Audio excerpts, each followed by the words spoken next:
নমস্কার বন্ধুরা, সুস্বাদে তোমাদের সবাইকে স্বাগত। আজকের ভিডিওতে তোমাদের জন্য নিরামিষ একটা মাশরুমের প্রিপারেশন নিয়ে চলে এসেছি। আমার আজকের recipe mushroom in white gravy. রেসিপিটা পরোটা, রুটি বা পোলাও, ফ্রাইড রাইসের সাথে খেতে ভীষণ ভালো লাগে। তো চলো রেসিপিটা শুরু করে দিই। তো প্রথমেই দেখো, এটার জন্য কড়ার মধ্যে কিছুটা সাদা তেল গরম করে নিয়েছি। এখন এর মধ্যে কেটে রাখা মাশরুমগুলো দিয়ে দিলাম। তারপর দিয়ে দিলাম রেড বেল পেপার আর ক্যাপসিকাম। এই সমস্তটা দিয়ে এটা আমি হাই ফ্লেমে মিনিট ৫ মতো নাড়াচাড়া করে নেব। খুব বেশি নাড়াচাড়া করার দরকার নেই, মোটামুটি একটু সাঁতলে নিলেই হয়ে যাবে। তো দেখো, এই তিনটেই আমার নাড়াচাড়া করা হয়ে গেছে মিনিট ৫ মতো। এই পর্যায়ে আমি এই সমস্ত সবজিগুলো তুলে রেখে দিচ্ছি। আর গ্যাসের ফ্লেমটা কিন্তু এই পর্যায়ে একটু বন্ধ করে রেখে দেব। এখন দেখো, একটা প্লেটের মধ্যে ৪ মগজ, কাঁচা লঙ্কা, আদা আর এখানে নিয়ে নিয়েছি আমন্ড। আমন্ডটা আধ ঘন্টা মতো জলে ভিজিয়ে রেখেছিলাম, তারপর এর খোসাগুলো ছাড়িয়ে নিয়েছি। আর এখানে নিয়ে নিয়েছি টক দই। এখন এই সমস্ত উপকরণগুলো মিক্সির বাটির মধ্যে নিয়ে এটার একটা মিহি পেস্ট আমি তৈরি করে নেব। এখন কড়াতে ওই তেলের মধ্যেই একটু জিরে ফোড়ন দিয়ে দিলাম। তারপর দিয়ে দিচ্ছি শুকনো লঙ্কা, এলাচ দিয়ে দিলাম, দিয়ে দিচ্ছি দারচিনি, লবঙ্গ, আর এখানে দিয়ে দিচ্ছি অর্ধেকটা পরিমাণ স্টার অ্যানিস। এই ফোড়নটা দিয়ে ভালো করে এটা সাঁতলে নিতে হবে, বেশ একটা সুগন্ধ বের হওয়া পর্যন্ত সাঁতলে নেব। এখন এই তেলের মধ্যে আমি যে আমন্ড, দই এসব দিয়ে যে পেস্টটা এখনই তৈরি করলাম, সেই পেস্টটা দিয়ে দিলাম আর সামান্য একটু মিক্সির বাটি ধোয়া জলটা দিয়ে দিলাম। এখন এই সমস্তটা ভালো করে নাড়াচাড়া করে নিয়ে কষে নেব।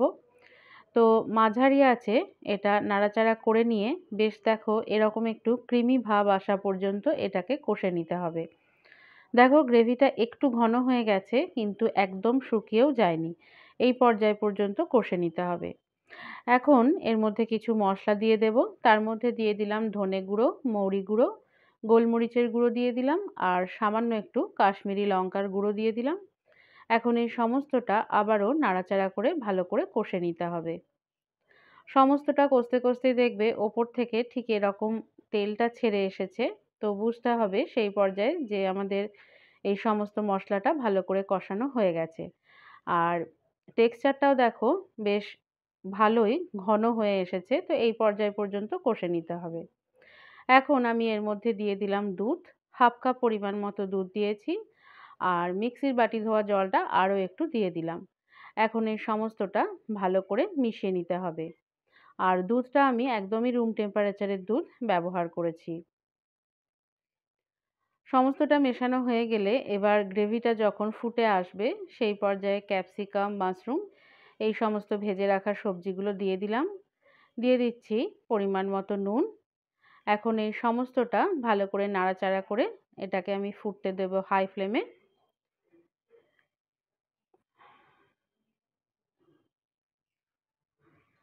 সমস্তটা ফুটতে ফুটতেই মাঝে কিন্তু একবার এটা অবশ্যই নাড়াচাড়া করে নিতে হবে, না হলে কিন্তু এটা নিচের থেকে লেগে যেতে পারে। তো মোটামুটি ৫ থেকে ৭ মিনিট মতো ফোটার পর দেখবে গ্রেভিটা বেশ এরকম ঘন হয়ে এসেছে।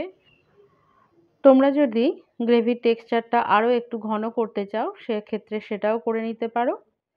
তো আমি এইরকম পর্যায় পর্যন্তই আমি এই গ্রেভিটা রাখবো, তাই এই পর্যায়ে আমি গ্যাসের ফ্লেমটাকে বন্ধ করে দিচ্ছি। ফ্লেমটা বন্ধ করে নেওয়ার পর এখন এর মধ্যে দিয়ে দিচ্ছি মাখন আর দিয়ে দেব কাসুরি মেথি। কাসুরি মেথিটা আমি হাতের সাহায্যে সামান্য একটু গুঁড়ো করে নিয়েছি। এখন এই সমস্তটা ভালো করে মিশিয়ে নিতে হবে। এটা মেশানো হয়ে গেলেই তৈরি হয়ে যাবে দুর্দান্ত স্বাদের মাশরুম ইন হোয়াইট গ্রেভির এই রেসিপিটা। যে কোনো নিরামিষ দিনে তোমরা অবশ্যই একবার এই রেসিপিটা ট্রাই করো আর আমাকে কমেন্টে জানাও যে তোমাদের এটা কেমন লেগেছে।